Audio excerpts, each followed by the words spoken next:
And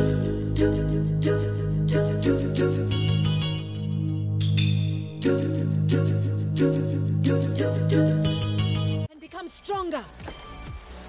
Microsoft sent over a digital early release copy of Kinect Sports Rivals, and while there were a few glitches, overall I gotta say it was much better than I thought it was going to be. I found the motion tracking to be much more refined than with the previous generation's Kinect. I was very impressed by how well Kinect was able to clearly follow my hands during, let's say, jet skiing, for example.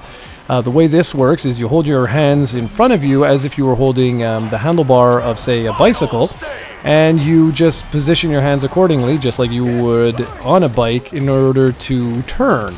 Acceleration is done by clenching down your right fist, and then if you want to decelerate, you just open up your hand. And I was really impressed. I mean, it did work very, very well, with, you know, an occasional hiccup here or there.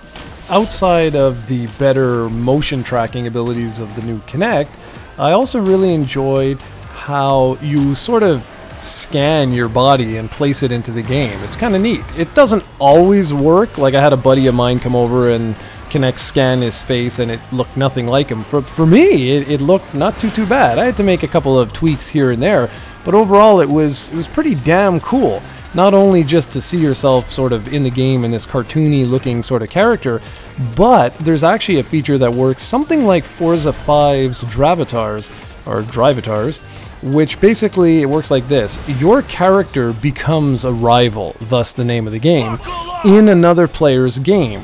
So for example, if Steven were playing the game, he could actually see Rockman 1974 appear in his game at my current level, and I really enjoyed that. Three of the games, the mini games, 3 of the 6 mini games worked really well. Jet skiing, rock climbing, and target shooting. Rock climbing in particular is really unique and shows just how more advanced this version of Kinect is compared to the one on the Xbox 360, because I was moving my hands quite a lot, like to the left, to the right, up above me, jumping up and grabbing onto rocks, and it really did not mess up too much in tracking where my hands and my body's position was, so I thought that was quite impressive. Also really enjoyed the power-ups in the game. Each event has its own power-up, and the way this works is you simply say whatever it is. So for example, in jet skiing, you might have a power-up like speed boost, and all you would do is, as you're, you know, using the motion controls, moving your body, you then just speak and say speed boost, and your jet ski will just blast out ahead of everyone else. There's also a level up coin and fan system in place, and this sort of has like an RPG, slight RPG feel to it, where the more events you play, the more your character will level up and get better at these events, gain more fans, get more coins in order to purchase in-game goodies. And I thought that was a really good way of sort of bringing you back into the game when you have a couple of minutes to kill. Overall, the fantastic audio-visual presentation really draws you into the game, particularly that jet skiing. I know I keep going back to it, but it's just gorgeous.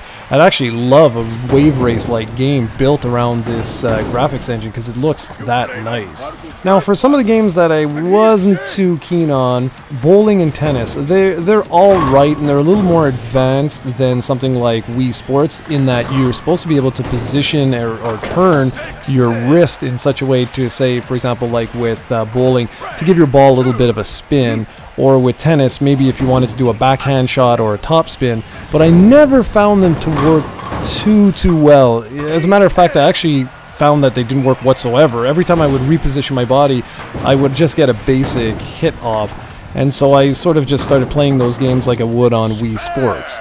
Soccer, I'd have to say though, was my least favorite of the 6 games, just because I found the mechanics were broken.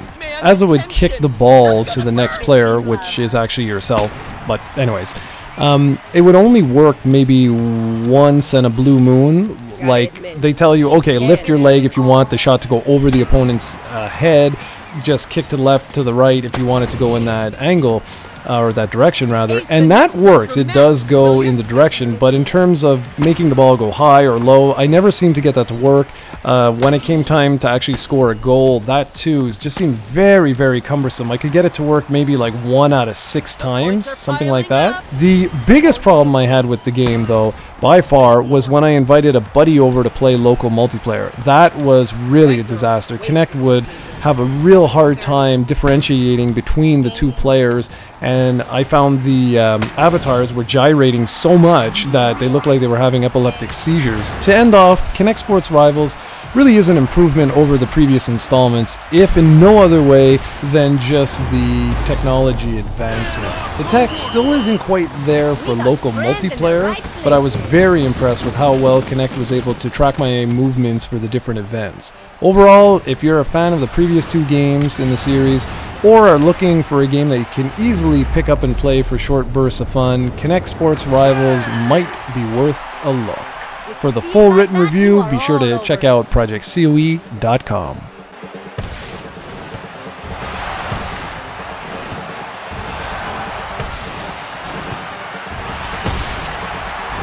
Sweet header! Goal!